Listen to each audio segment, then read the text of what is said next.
Hey everybody, Nick Licameli here on Feel Good Friday. Today we're talking about one of the best full body and core exercises out there, commonly known as the bird dog, because it's an exercise that can be really great, but it's one that I see done incorrectly way too often. And that goes for general population, experienced trainees, experienced trainers and coaches, and even physical therapists. And I think part of the reason why it's done so incorrectly and done so often is that we all have access to so much information out there. So you may have stumbled upon the exercise in a book about low back pain or on a website that talks about the top 5 exercises to cure low back pain, or in an Instagram post or a YouTube video. Or maybe you saw someone doing it at the gym and you asked what they're doing and they said, oh, it's a great exercise for your core. And you say, hey, I heard having a strong core is important, so I'll try it. So the bird dog has a great reputation, but the problem is that when we take that exercise and its reputation and just think that if we do it, we're going to get the benefit. But as always, it's not what you do, it's how you do it. So there's a lot of great information out there, but just make sure that you're able to take that information and apply it correctly. And if you don't do this exercise correctly, the best case scenario is it won't be effective. Worst case scenario is you're going to hurt yourself. The bird dog works on 3 main things. First, scapular and shoulder stability. Second, lumbopelvic stability, so your low back and your pelvis. And the last thing is hip and spinal dissociation. So the ability to move your legs and your hip without moving your spine. So moving the legs while keeping the spine stable. We're going to take a look at these 3 things in the bird dog right now. I'm going to show you the wrong way to do it first, and I'm going to pinpoint why it's the wrong way, focusing on those 3 things that this exercise is going to work on: scapular stability, lumbopelvic stability, and hip and spinal dissociation. So this is it in regular motion. You can see that it's very fast-paced, and when we go into slow motion here coming up, I'll explain everything and why this is wrong.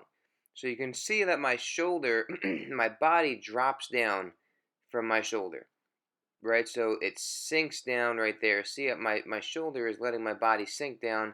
My lower back is arching as I perform the exercise, and I'm kicking my leg back, and that's forcing my spine down to the floor. If you watch my shoulder on this next rep, you can really see how it lets my body sink down to the floor. Okay, so how are we actually supposed to do this exercise? So this is not in slow motion, this video. This is the correct way to perform a bird dog.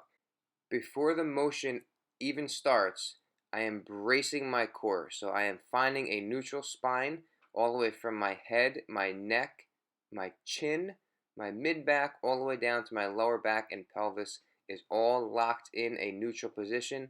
And my shoulders and shoulder blades are slightly protracted forward, which is going to help engage serratus anterior, which is an important muscle for the stabilization of our shoulder and shoulder blades. And the goal is that as we move our arms and legs, that position does not change. So our head, our spine, our torso, everything stays like a statue, and our arms and legs are the only thing that moves. So we'll start by looking at the shoulder. As I move, you'll notice that my shoulder and shoulder blade maintain that position and my body does not drop down. So now we'll move from the shoulder to lumbopelvic stability. You'll notice as I move, my lower back and pelvis are maintaining that neutral position, and I'm not excessively arching my back. So now we'll move on to hip and spinal dissociation. Notice that as I'm lifting my leg up, I'm not just lackadaisically lifting it up or pushing it back. I am engaging and squeezing my glute and pushing back that leg. So I'm pushing that leg back with quite a bit of tension built up. And I'm squeezing my glute the whole time.